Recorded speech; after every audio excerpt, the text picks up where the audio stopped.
नमस्कार दोस्तों, इस वक्त मैं मौजूद हूं तहसील क्षेत्र गांव सुआ मोहनपुरा पर, जहां हाथरस 24 की जो टीम है रिपोर्टिंग करने पहुंची है। वो एक ऐसे धरातल पर पहुंची है कि वह तस्वीर देखेंगे तो आप दंग रह जाएंगे। एक तरफ सरकार का दावा है कि किसानों की फसल को लेकर एक बड़ी जद्दोजहद की जा रही है, पर जहाँ दलातर पर जो स्थिति है उसको बयां करेंगे तो आप दंग रह जाएंगे। मैं आपको साफ तौर से स्पष्ट कर देना चाहता हूं कि सिकंदराऊ तहसील क्षेत्र के गांव सुआ मोहनपुरा पर इस समय किसानों की फसल की वो भयावह स्थिति है। मैं आपको साफ तौर से तस्वीरों में दिखाता हूं।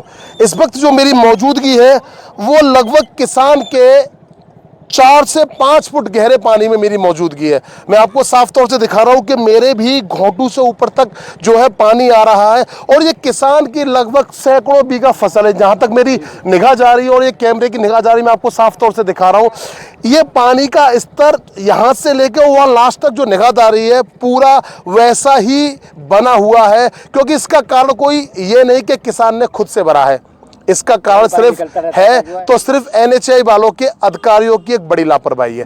मैं आपको इस और तस्वीरों में दिखाऊंगा कि यहाँ पर हाईवे अथॉरिटी का जो कार्य चल रहा है उसमें एक पहले नाला हुआ करता था, पर हाईवे अथॉरिटी की लापरवाही और उनके इंजीनियरों की मनमानी के चलते यहाँ ऐसी स्थिति हुई कि किसान के खेत से निकलने वाले नाले की ऊंचाई लगभग 2.5 से 3 फुट कर दी गई, और स्थिति ये रही कि यहाँ से बूंद भर पानी नहीं निकल पा रहा और किसानों को ये झेलना पड़ रहा है। मैं आपको फिर से तस्वीरों में दिखाऊंगा। हमारे साथ एक किसान मौजूद है। मैं दिखाना चाहूँगा कि इन्होंने अंदर से एक किसान की जो फसल निकाली है, देखिए जिस तरीके से धान की रोपाई की है, कितनी मेहनत की है, कितने धरातल पर यह मौजूद रहे, बाद उसके जब कुदरत का कहर हुआ तो सब पानी पानी हो गया।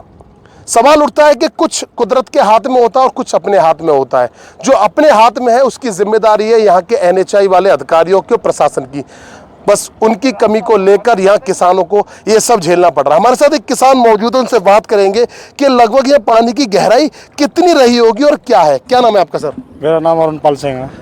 किस गाँव के रहने वाले हैं आप? जी मैं यहीं पास नौजलपुर का रहने वाला हूं। नौजलपुर के रहने वाले। यहाँ पर इस वक्त मैं आपके साथ खड़ा हूँ, कितनी गहराई होगी पानी की? इस समय यहाँ पर 4 फुट के करीब गहराई है। तो यहाँ जो पानी भरा हुआ है, क्या फसल रोप दी गई है? फसल रोपाई हुई है, 4-5 दिन पहले रोपाई कर रखी है यहाँ पर। ये बताइए, इस स्थिति में पानी निकलने की व्यवस्था कोई है नहीं, फसल की क्या स्थिति रहेगी? फसल खत्म है जी, खत्म है।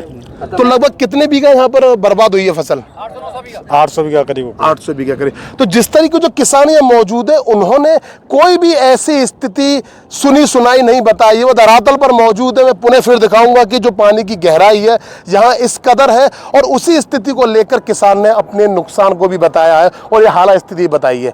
सवाल उठता है कि आखिर सरकार दावा कर रही है किसानों को मुआवजा मुहैया कराने की और सुरक्षा मुहैया कराने की, जब सरकार के ही सानिध्य में काम करने वाले ऐसे NHI वाले और ऐसे अधिकारी अगर कहीं ना कहीं उनको दरकिनार कर रहे हैं तो आखिर किसान कहाँ जाए। तमाम इन पूरे मामले को लेकर किसानों ने एक बड़ी चेतावनी देते हुए कहा है कि अगर इस पर जल्द कार्रवाई नहीं हुई तो आने वाले समय में NHI को जाम कर एक बड़ा आंदोलन होगा, और जिसके लिए सरकार, प्रशासन और NHI स्वयं जिम्मेदार होगी। सवाल उठता है कि किसानों के इस मुहिम से पहले अगर इस कार्य को अंजाम दे दिया जाए तो शायद शासनिक अधिकारियों की और NHI की एक किसान तारीफ भी करेंगे। सिकंदराऊ से मोहित कुमार साहब, पवन कुमार, हाथरस 24 सत्य की राह पर। नाम है आपका?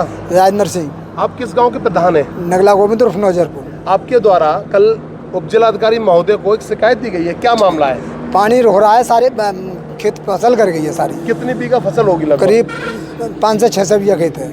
अच्छा, इस फसल में जो पानी भरा उसका आखिर कारण क्या है? कारण यह कि नाला रोड पे नाला था वो ऊंचा कर दिया है जी, और अब जो है रास्ता एक साइड से निकल जाता तो खुद करे नाला तो पानी निकल जाता, अब पानी निकलता है। पानी निकल रहा। अच्छा, रोड वालों जो नाला बनाया है वो कैसा बनाया है? उन्होंने ऊंचा बना दिया है और पानी नहीं निकल पा रहा है। अच्छा, क्या लगता है कि इसके पीछे क्या कमी और किसकी कमी रही होगी? अब ये तो इंजीनियरों की कमी है, उन्होंने क्या बनाया है, रोड वालों की कमी है। तो आपने इसको लेकर प्रशासनिक अधिकारियों को बताया है, लेकिन अब कोई सुनवाई ना आ रही, तो हमें कुछ जानती ना का है। अच्छा, कोई शर्मा जी का जिक्र आ रहा है जो NHI वाले अधिकारी हैं, क्या है मामला? उनसे कल आपकी बात भी हुई है शायद? वो तो किसानों पर थोप रहे हैं। क्या कह रहे हैं? ये कह रहे हैं कि अरे आप तो वैसे ही जो ड्रामा NHI में थोप रहे हो जी, देखिए पानी। और जबकि सत्यता क्या है? SDM से उन्होंने कहा था खुद कि ये किसान तो खुद उल्टा ऐसा नहीं थोप रहे हैं, और जबकि इसमें पूरी गलती, और जब गलती NHI की पूरी। अच्छा, कभी कभी ऐसा लगता है कि इनके पास सारे इंजीनियर्स मौजूद है, सब कुछ मौजूद है जी। चाहते तो उसको सही मानक से बना सकते बिल्कुल सही हो जाता। तो लगभग जमीन से उसकी ऊंचाई क्या मानेंगे नाले की? नाले की 2.5 फुट, जमीन से ऊंची 2.5 फुट। यानी ये कह सकते हैं कि 2.5 फुट से ऊंचा पानी जाएगा तब निकलेगा, और इसके बाद नीचा जाएगा जब निकलेगा। जब निकलेगा। अच्छा, जो इन्होंने डाला है नाला, अच्छा उधर सामने गांव और खेती है, पानी जाएगा कहाँ? हाईवे के नाले में नहीं जा रहा है। नाला 2.5 फुट ऊंचा है। अगर हाईवे का रोड का इनका नाला है वो नीचा हो जाए, उसमें चला जाएगा पानी। चला जाएगा। तो अब तो बन चुका, अब इसमें क्या हो सकता है? अरे अभी नहीं बना, कहाँ आगे नहीं बना। अच्छा, आगे बकाया है क्या? जी। उसी क्या में हमारे चाहते हैं सरकार और प्रशासन से? हम ये चाहते हैं कि हमारी खेती का पानी वो निकल जाए। निकल जाए। अभी तो पहली वर्षा है, अभी तो वर्षा का टाइम पूरा पड़ा है, तो किसान चौपट हो रहा है। कम तो 800-900 बीघा जमीन में धान रुपाई होकर के खत्म हो गया। खत्म हो गया जी। अच्छा, एक बात और, मान लीजिए अगर इन सभी बिंदुओं पर NHI वाले या प्रशासनिक अधिकारी अपनी कोई प्रतिक्रिया जी। नहीं देते तो आपका अगला कदम क्या रहेगा? हमने ये रहेगा कि हम तो जो अपना आंदोलन करेंगे। आंदोलन रहेगा। जी हाँ। अब किसान नष्ट, अरे मरने अब के जवाब लो। अलावा और क्या है? अब क्या किसान पे खेती डिपेंड है केवल, खेती उसकी खत्म है तो किसान क्या करेगा बताइए आप? आंदोलन ही करेगा। आंदोलन करेगा।